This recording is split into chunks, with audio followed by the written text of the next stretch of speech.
welcome to another episode from the Gathering Place. We're in the Gathering Place, our home garage. And today, since it happens to be when I need to be roasting coffee, I thought I would show you and anyone else that would like to learn how to roast coffee at home and why you should and why the benefits are so wonderful to you. So that's what we're going to do today. Now, this music right here is very interesting, and it's going to surprise you when you find out who wrote this. This right here is my Blue Mountain coffee barrel. It's a quarter barrel. I actually never ordered that much coffee. I couldn't afford that because it's expensive coffee, but it happens to be my favorite coffee. My mother always said that I had champagne taste in a beer pocketbook. But anyway, I like Blue Mountain coffee, and I'm very happy just to have a barrel. But on top, there's my little candle. It probably smells like coffee. I've never roasted anything, or I've never lit it. So that's a Bluetooth speaker that ran the music that we were playing with. And here's Kleenex, because it is cold out here in the garage. I got on my gloves, and I got on what I call my doofus hat. I swore long ago that I would never wear one of those because they were just stupid looking. But you know what? I really like to have my ears warm. Now, this is something that I do year round. I don't mind the cold. Susan's out here and I got heaters on right now because she doesn't particularly care for the cold, but she's filming everything and I just try to accommodate her. But I'm out here 24/7. It doesn't matter what time of day it is. It doesn't matter what time of year it is. Summer, spring, winter, and fall. I'm roasting coffee because I can. Now, for us, we roast about 2 pounds of coffee, and it takes me about an hour to roast coffee, and that is from start to finish and includes cleanup. But today, I'm just going to roast 1 pound of coffee and show you how it's done. So it all starts with this little thing right here. Well, not little, but it's called a skillet. Probably everybody has seen one of these or has one in their house. Grandma's cooking, cast iron, whatever you want to call it. You might take it camping with you. Yes, ladies and gentlemen, today this is still a choice piece of equipment for roasting coffee in places where they believe the origin of coffee started, which is in Ethiopia. Yep, I saw a video. They're roasting coffee now. They did it inside their kitchen, and I don't think I would do that. But anyway, you can do that with a spoon, wooden handle spoon. You just stir your beans, or I like to use a whisk. Okay, so the neat thing about this is I got to tell you the story about the dancing goats. The dancing goats. There was a goat herder named Kaldi, and he lived in Ethiopia hundreds of years ago. And he had some fat and lazy goats. And his fat and lazy goats, they just never did anything. One day, Kaldi comes out and he sees them dancing and jumping up and down. He was thinking, well, what in the world is going on with these goats? So he watched them, and he saw them go over and eat these red cherry berries off of this low shrub. So he decided to go over and pick some of those off and taste them, and he put them in his mouth. And the next thing you know, Kaldi's dancing and jumping. So he takes it over to the high priest, and he gives it to the high priest, and the high priest says, oh, this is evil. We can't have that. And he throws it into a fire. The next thing you know, these cherries start to darken, and then they start to roast, and the flavor, the smell comes up through the fire, and the rest of the priests in the area come over, and they're trying to figure out what this is. And that, ladies and gentlemen, whether that story is true or not, that's how coffee basically began in Ethiopia. Then it spread to Yemen, and eventually got into Europe, and then finally over to the colonies, and pretty much you got coffees in all places of the world. But originally, they believe it started in Ethiopia, and they're still roasting coffee in a skillet. So, a modern version of how to do this, I discovered this because this is really cool. It is called an induction cooktop. A lot of people get stoves that got 4 burners of this. This is the latest and the greatest thing. It's a different kind of technology. But I like to use this because sometimes I just don't want to drag out my barbecue grill to go show somebody down the street, put it in a wagon, draw it, pull it behind my my horse or my my Chevrolet and show people how to roast coffee. So I like to use the induction cooktop for that. So that's really pretty cool. And over here on this table, I've got a little book you can have for your journal roasts, and also you make different notes of what worked best, how long did it cook, did you like it, and like the roasting process. Just make notes so you can use it for future references. Real simple. And then this one is for 33 different cups of coffee. What does it taste like? Coffee, it's like sipping wine or anything else, You just get this aroma and your taste gets acclimatized to the flavor. The next thing is, and I said we were going to be roasting Sumatra today, and I got these little labels off the green thing of coffee. And this is a vacuum sealed container. And I highly recommend that, because inside is your vacuum seal. Now, when coffee is roasted, for the first 24 hours, it's going to vent the gases from the roasting process. So you want to stick it in a container that's vacuum sealed, because it allows the gases to leave the container but not allow oxygen in, which is the reason why coffee gets old. So now I want to show you what these beans look like. These are called green beans. Now when we roast them, they're going to turn tan, and they're going to start to become that familiar color that you're used to when they turn brown. Another thing that's really important is to have yourself a set of scales. Now you can take this, and it has to have a 0 on it. So when you put the container on here, you don't want to weigh the container. You want it to be zeroed out. Then you pour your coffee beans into the container. And I measure out about 2 pounds of coffee, 1 in each container. 2 different kinds of coffee is what we do. But we're just going to do 1 pound of coffee today. And believe it or not, coffee, when it's roasted, loses its weight. Wouldn't that be great if we could just eat and drink and stuff like that and lose weight? But on the other side, it also increases in size.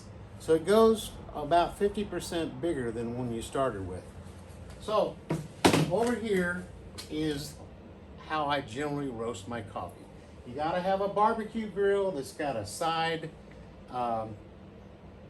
direct flame for cooking beans and that kind of thing.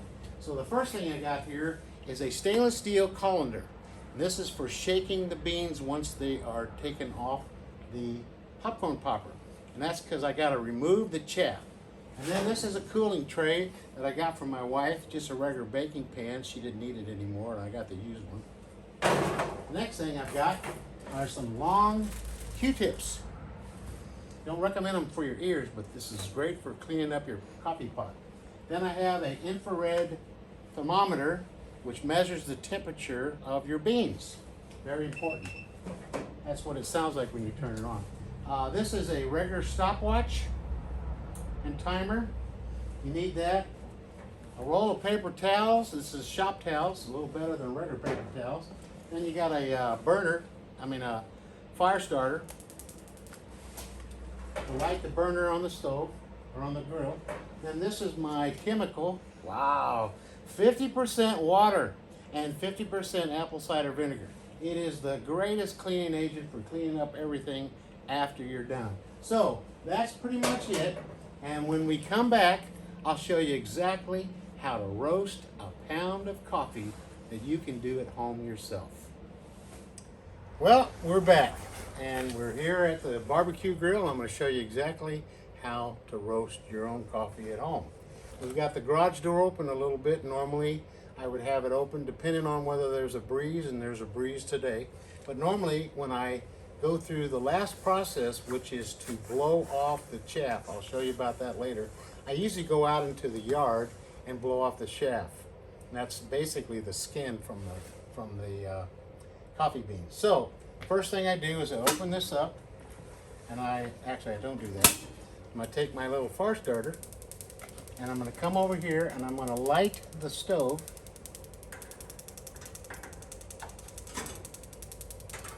Well, you know what? Beautiful. I'm glad this happened because I'll be right back. This is a propane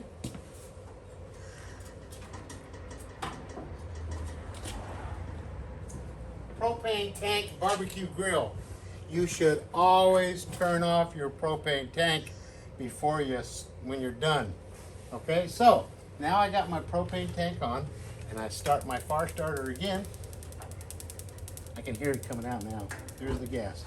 So I'm going to put it on about medium and I'm going to wait for a little bit of time while it's heating up before I pour the beans in. So before, when I was talking about the barbecue, the skillet, we got up to Europe. And you remember the Parisi thought it was evil? Well, once they got to Europe, coffee beans spread from Arabia, the Pope found out about it. But they thought, oh no, this stuff is from Satan. We cannot pass it to the Pope. But the Pope literally said, well, I want to make my own decision. So they brought him some coffee beans, and the Pope loved it. And he said, well, we should baptize this because Satan should not have all this stuff to himself. So whether he did that or not, whether there was some ritual involved, whatever, but that's how it became acceptable to both Muslim and Roman Catholics. So let me see what the temperature is here. And with my thermometer, I'm gonna check it out. Not quite. I want it to it's about 216.6. I need it to be about 300 degrees. In the summertime, this heats up really fast because you don't have to compete with the cold. So, anyway, then it got to Germany. And in Germany, they had coffee houses. You know the word cafe? It's from an Arabic word. They used to call it cafe. And then it just became cafe. And cafe just means coffee. So it got to Germany, and they had these coffee houses all over the place. And this was during the late 1600s. It was called the Baroque period in music. And there was this particular composer, and his name was Johann Sebastian Bach. Have you ever heard of him? 300 degrees, I'll call that good. So I'm going to step back here and I'm going to get my beans. Take my lid off of there. Johann Sebastian Bach. Now he wrote those, I don't know, those cantatas for church and all this other kind of stuff. But he wrote a coffee cantata. He was like the rock god of Germany, and people loved it. And what you were listening to before was a part of that. And I will give you a link so you can watch the entire video if you'd like to, because it's really funny. It's got English subtitles and you can talk about it. And it's a story of this girl that she just decided, oh, I like coffee. Coffee is better than 1,000 kisses and all this other stuff. So, oh, we got the beans in there. I'm sorry, I need to start roasting. So I want to start this timer. It's now starting, and I gotta start popping with my popcorn popper. And my popcorn popper, what's unique about it is that it is stainless steel, and it also has a magnetic core, which is why I can use it on my induction cookware. And believe it or not, this is called, well, it's just called stainless steel stovetop. This is the most used, requested, bought, and sold popcorn popper in all the world of the Amish people. Did you know that they really like popcorn? Yeah, they do. Well, I discovered that this works great for roasting coffee. And the other thing that's nice about this is it has no gears. It just has a cable that runs through it all the way down, and it's got a little propeller at the bottom of it. So I never have to worry about gears. I've gone through quite a few of these, not quite a few, but they last for a long, long time. So I mentioned before that I'm not a professional coffee roaster, have no interest in ever becoming one. I learned so much about coffee here locally in Rochester from a man by the name, simply we call him Java Joe. And he pretty much was the grandfather of the microbrewed coffee. Guy knew everything. He could just extract the best of all the varieties of coffee he ever took. And he and I used to have arguments, because my favorite coffee was Blue Mountain, and his was the only coffee that's made in the United States in Hawaii, which is called Kona. I was waiting for somebody to yell it. Obviously, you can't yell across the video. So anyway, you just keep skipping away and turning this and you're roasting it and everything. So, they had all this stuff, cafes in Germany and all over Europe. And then it gets to the colonies. By about that time in the 1700s, you got a new set of music. You know, Mozart, you know, the Romantic period, and you know, we got the Boston Tea Party.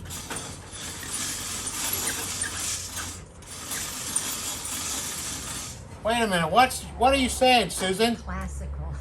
Oh, it's classical, it's not romantic. Okay, classical music. I should know that because I got my fill of classical music when I was a kid watching cartoons. They didn't have to pay anybody for music because it was all in the public domain.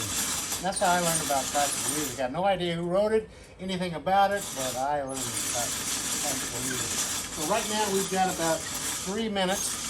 This is going to take, depending on, you know, whatever, maybe around 14 minutes. I got a lot of talking to do, but I got a lot of stuff to say about coffee, so it's okay.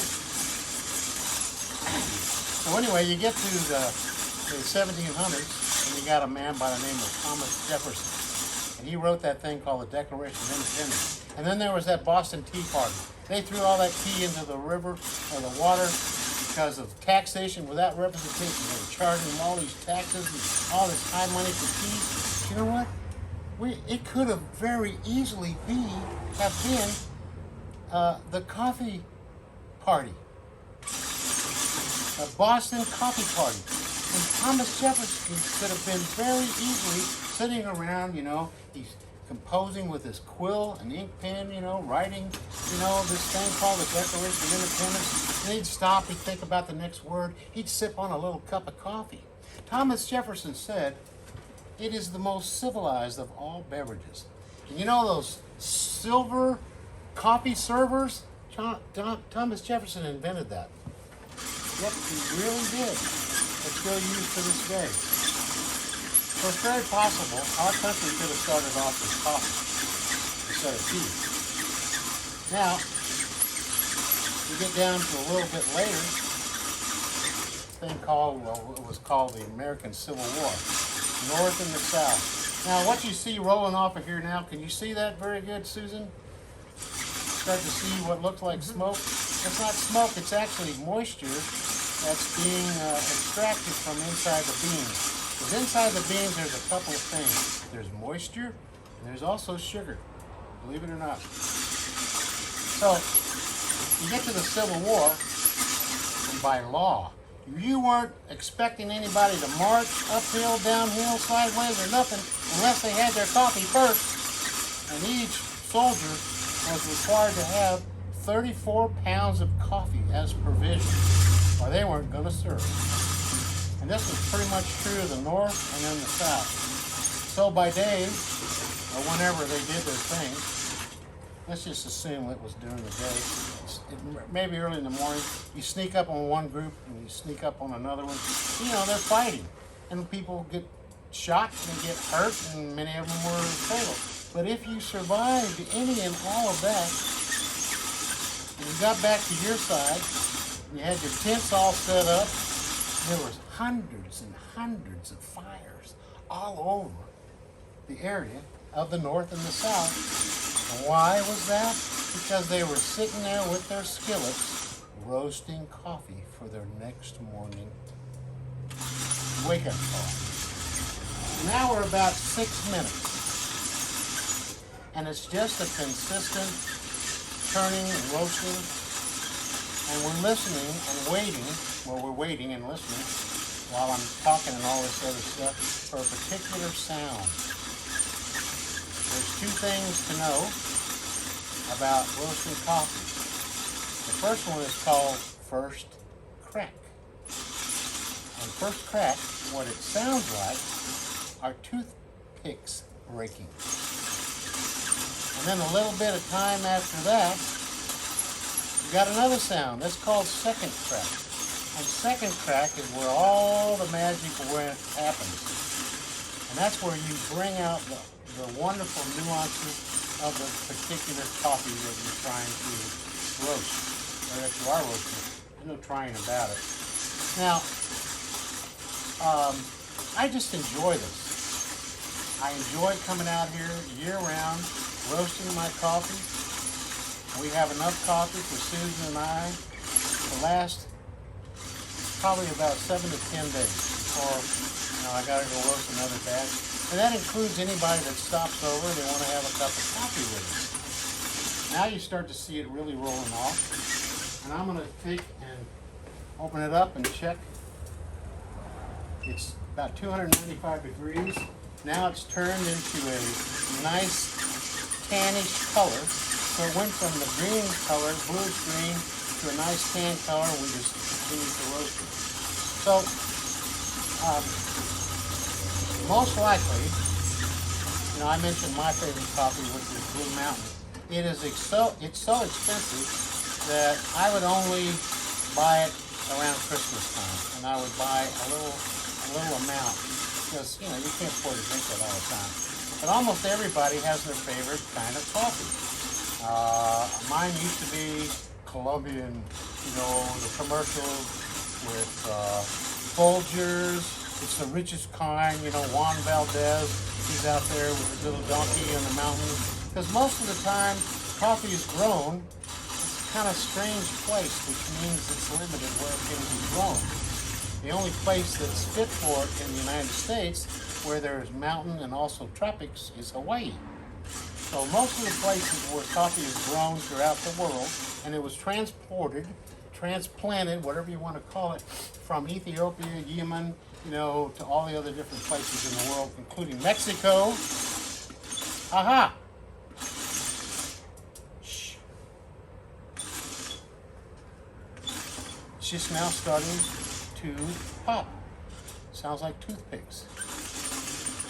A little bit after that, we're now into 9 minutes. Every bean is going to roast differently. Every bean, every variety has different amounts of acid, different amounts of caffeine. Now, you may not believe this, but it used to be 1 tablespoon of coffee, ground coffee, was good for a cup of coffee. Now, since that started, the cups that were used to drink coffee from, since there weren't coffee cups, were teacups. And teacups held 6 ounces. Now, Starbucks, they use 2 tablespoons per 6 ounces. And they are the most caffeinated beverage of any retail chain. If you can handle that, I can't. Also, the beans that they're using exclusively, I believe, are someplace in Central America and Guatemala, perhaps. I'm not sure. Costa Rica, I don't know.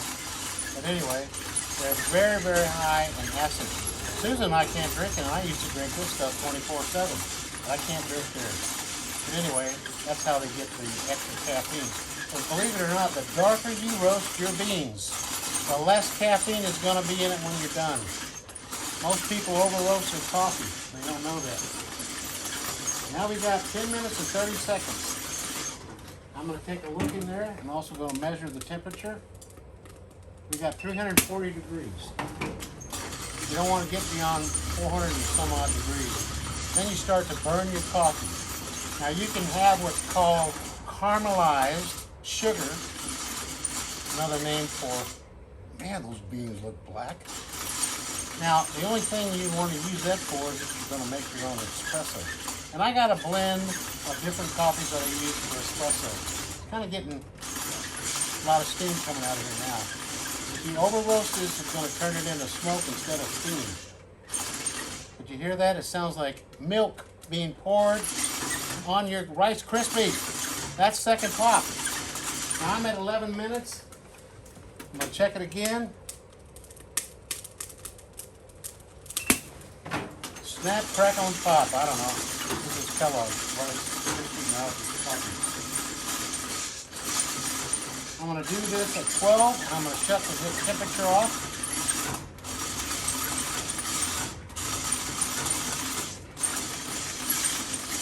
We got 7, 6, 5, 4, 3, 2, 1. Shut the heat off.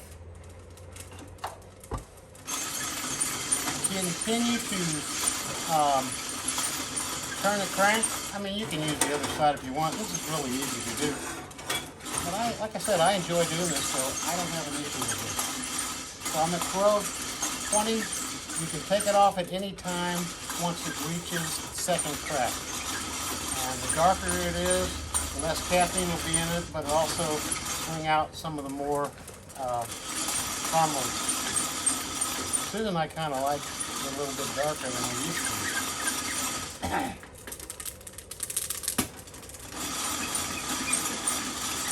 12:44.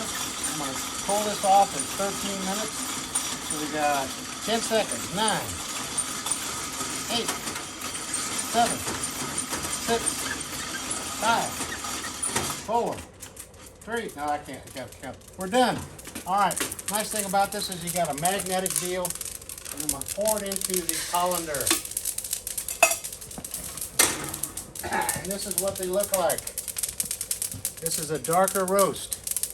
This is Ethiopia. Ethiopia, there we go. It's in the colander. Now the thing about a colander and what you're trying to remove off of here, Susan, could you just walk away, go open up the garage door. All the way. On the outside of the coffee beans is skin. And skin does not taste all that great. So you need to remove it. So I'm shaking it in the colander. And I blow it off. I got a trash can here. And I blow this off. Shake it up and down. I get rid of all that chaff. Because the chaff makes it taste not so good. Chaff or skin is actually kind of bitter. The other nice thing about coffee, and I can't stress this enough, I was starting to lead into it a while ago when I said that, you know, most likely you have a favorite coffee.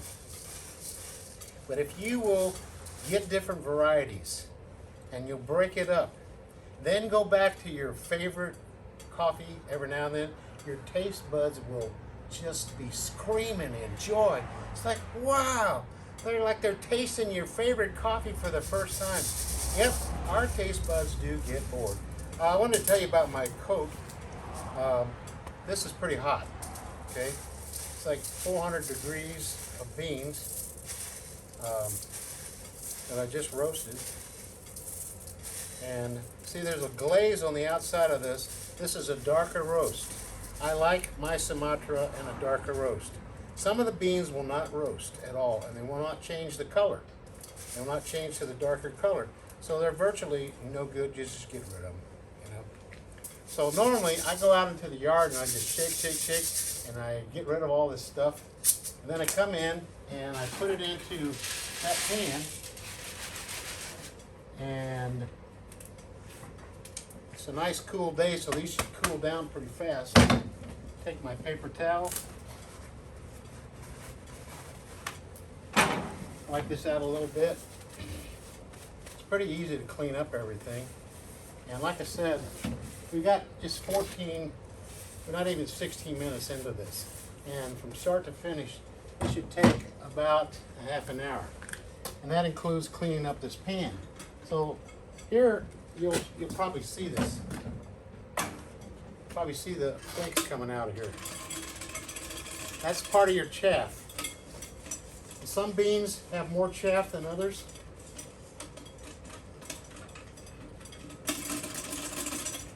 And I just shake this out. And I'm taking this off. I'm going to put it down on the ground because that shelf where this was is now hot. You don't need to see the beans right now. You just need to see me cleaning this out.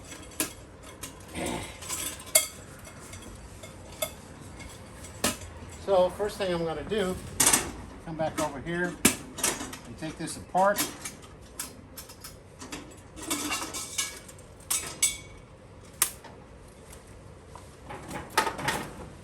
Set it up here. Take a towel. More of this chaff. See how dark it is in there? That's just coffee oil. You can really get and scour it out sometime if you want to. But this does a really great job. Just apple cider vinegar, half apple cider vinegar and half water. Do the same thing over here on the lid, outside, put it back over there, put it back down in there, turn on a little heat.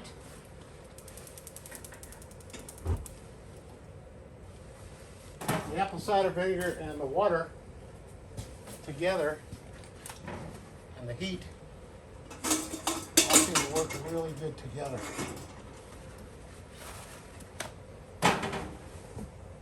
Moving my pan over because it gets hot underneath there too. Eventually, if I can touch it with my hands, it's cool enough. Turn off my heat over here. Clean off the top with towels. And get as clean as you want. Any little crevices that you got, you get with a paper towel. I don't know if you can see that, but I'll show you on the other side. See how dirty that is? Comes off nice and clean with the apple cider vinegar on there. Your shaft, your propeller. Now I take this all the way out. See, that's what it looks like. No gears. Oops.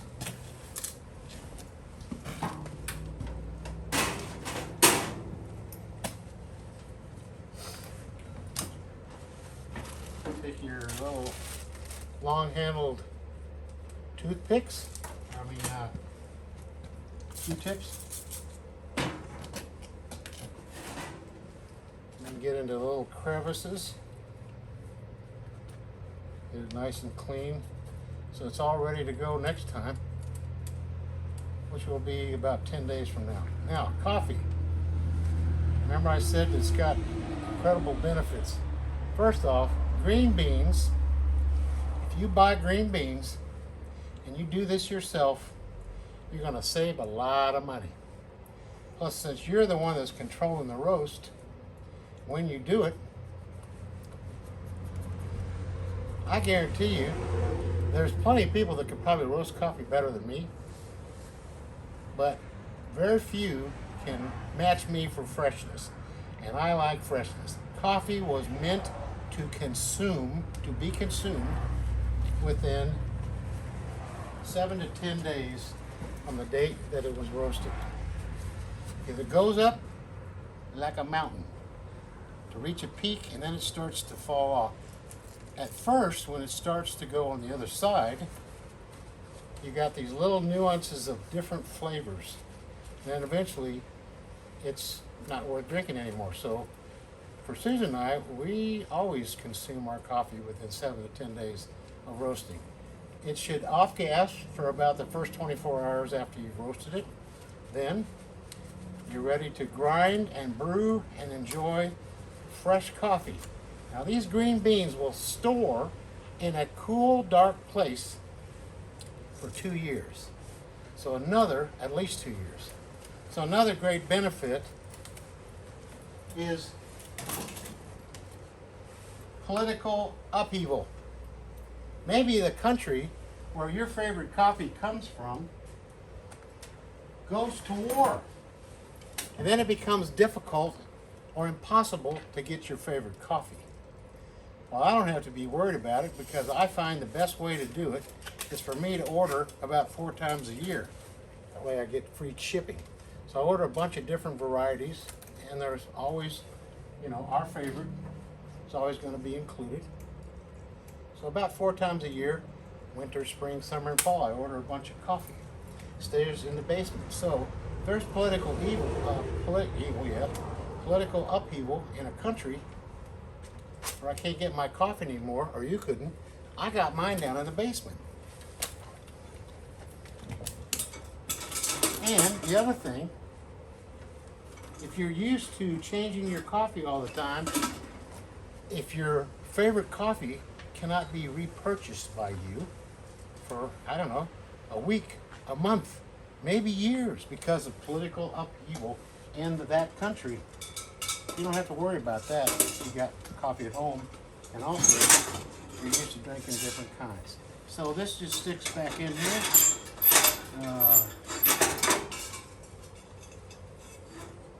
Put it into its little place. I wear gloves. These gloves are keep me from getting my hands burnt. Same thing for this jacket. It's kind of a canvas. It's not. Don't ever roast your coffee. Yeah. You get your coffee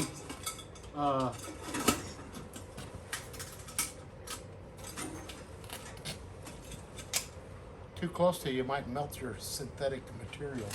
But this canvas thing is nice. Inside is cold, so I got to use that. So now we're at 23 minutes and 14 seconds. We're doing good. I'm going to take this and pour it back into the colander.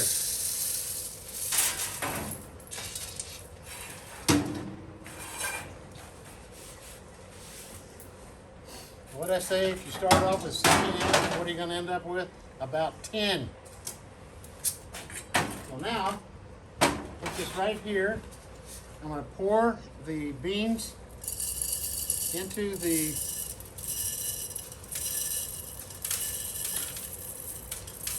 vacuum sealed container.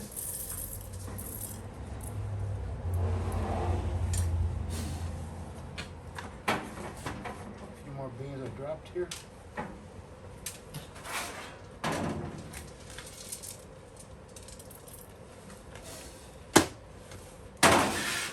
There.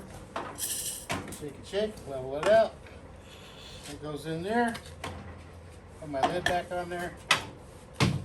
Ladies and gentlemen, 24 minutes and 29 seconds, and we have successfully roasted a pound of coffee that you can enjoy, and you did it yourself. Thanks. Next time, we're getting pretty close to Thanksgiving. I think we're going to do another video tomorrow, and we'll see when this one gets out and that one gets out, but it's a little more towards Thanksgiving stuff. We're going to make some really neat stuff. So thanks again for joining us. Have a great day. See you next time.